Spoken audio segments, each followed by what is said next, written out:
Apple and Nvidia are going to war over the claims for having the world's fastest computer GPU, and the craziest part is that they're using two completely different methods to get it done, with Apple going all out on performance per watt with their 128-core M1 Max Quadra GPU, while Nvidia is literally just throwing metric tons of power at its upcoming RTX 4090, as I'll show you in just a minute. And I'm also going to be covering a wide range of topics like chip shortages and how they could be getting a lot worse for PC buyers, while Apple is actually in a really good position with their upcoming multi-die chiplet designs. And then we've got to discuss the brand new performance and price leaks for Nvidia's RTX 4000 series, and then finally, why buying a high-end Mac might be a more cost-effective choice if you need insane levels of graphics performance. So let's get right into it. Just the other day, a DigiTimes report came out with brand new details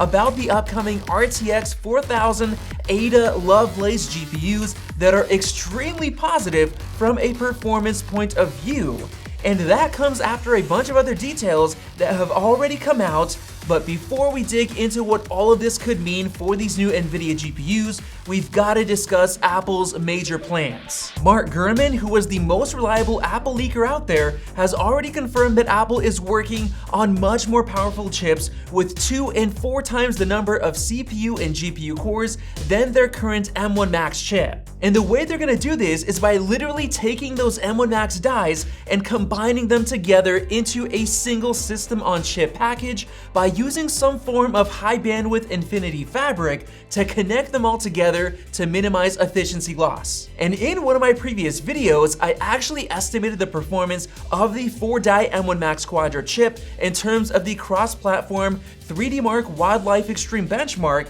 which simulates gaming performance, and the new chip outperformed the absolute best record score ever, which was an insanely overclocked RTX 3090. But when you look at the 3090 cards with an out-of-the-box overclock of around 1.8 GHz, the M1 Max Quadra is now around 63% faster than the 3090, which is super impressive. And if you're curious about how I did those calculations, I took the 32-core M1 Max, which already has basically perfect 4 times scaling compared to the 8-core M1 chip, and then I multiplied it by 4, but then I took out 10% to account for some efficiency loss, since the 4 dies have to communicate between each other, which could add in a bit of latency. However, there is a chance that we might not even see a 10% efficiency loss because of TSMC's very impressive CoWoS packaging technology that they're working on right now, allowing multiple chiplet dies to communicate through an ultra-high bandwidth, low latency silicon interposer, which is stacked onto the package substrate that holds it all together. And Frederick Orange on Twitter recently pointed to a new die-to-die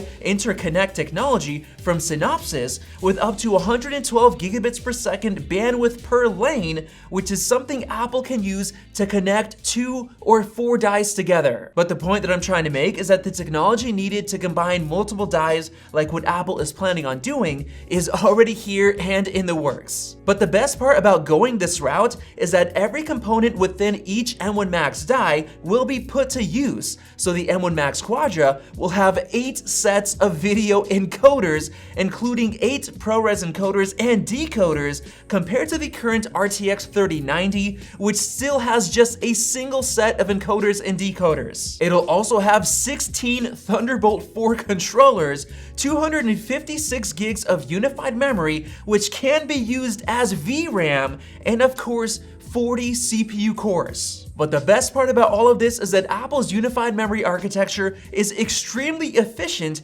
because the CPU, the GPU, and memory are all within the same SoC package, which greatly reduces latency. For example, Matthew Moniz compared the 32-core M1 Max GPU in the new MacBook Pro to a desktop RTX 3080 GPU. And in the only Apple Silicon optimized game that he tested, which was World of Warcraft Shadowlands, the M1 Max was almost as fast, scoring 180 FPS compared to 200. And then translating that into performance per watt, the M1 Max completely blows the RTX 3080 out of the water with almost 7 times the FPS per watt. But of course, there are barely any games out there with full Apple Silicon support, so games that haven't made the switch are not performing anywhere close to as well, which definitely gives Windows PCs a huge advantage for gaming. But now, with all of that Mac stuff out of the way, let's jump into the brand new details we have concerning the RTX 4000 GPUs. DigiTimes recently came out with a report claiming that Nvidia's gaming GPUs are getting a major refresh next year,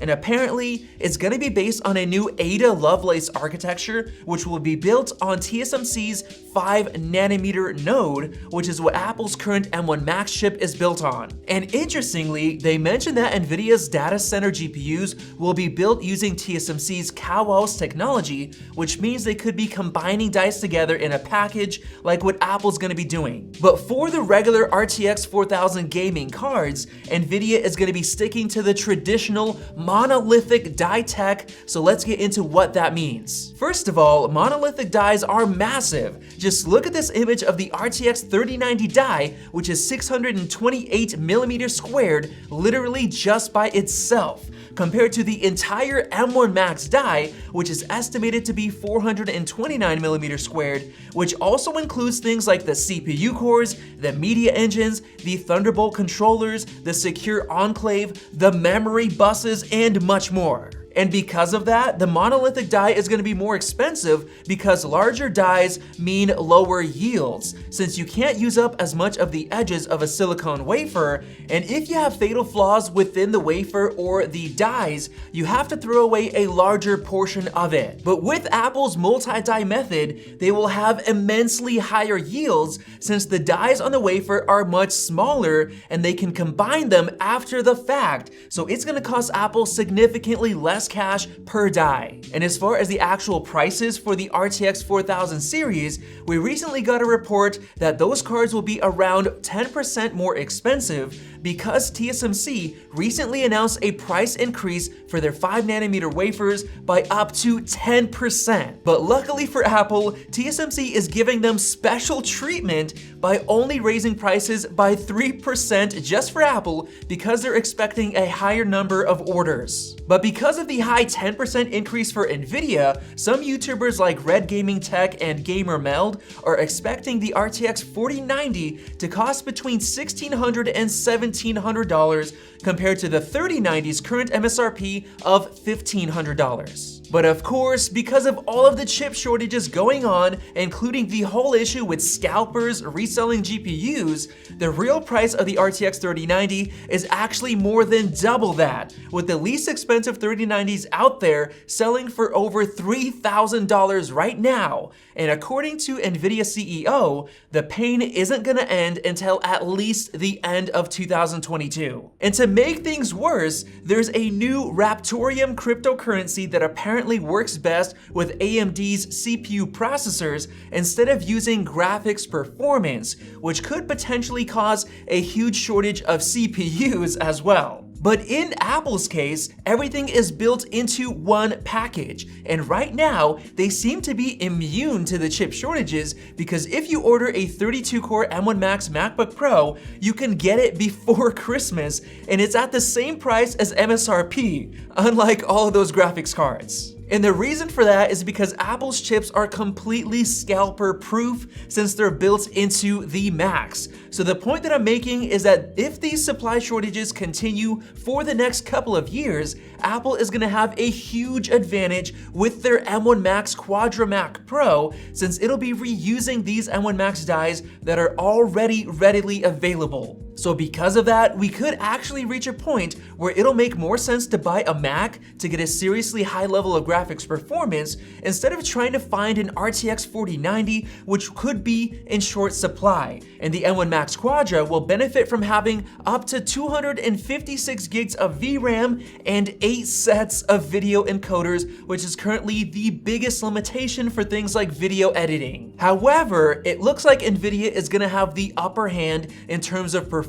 because we recently got new leaks of the actual core counts that will be built into the 4090, as high as 18,432 CUDA cores. And apparently, this could mean a performance increase of 2.2 times compared to the 3090, which is absolutely insane, and this would mean that the 4090 would easily outperform Apple's M1 Max Quadra. But don't forget that they're estimating it to also consume a lot more power, potentially up to 450 to 650 watts, which is mind-blowingly high. And according to Moore's Law is Dead on YouTube, going above 500 watts with the RTX 4090 is going to be a huge problem because you're dealing with massive amounts of heat that will need to be dispersed properly, or else you're going to be losing all that performance potential to thermal throttling or diminishing returns. But in Apple's case, 4 32-core M1 Max dies are only expected to use around 172 watts of power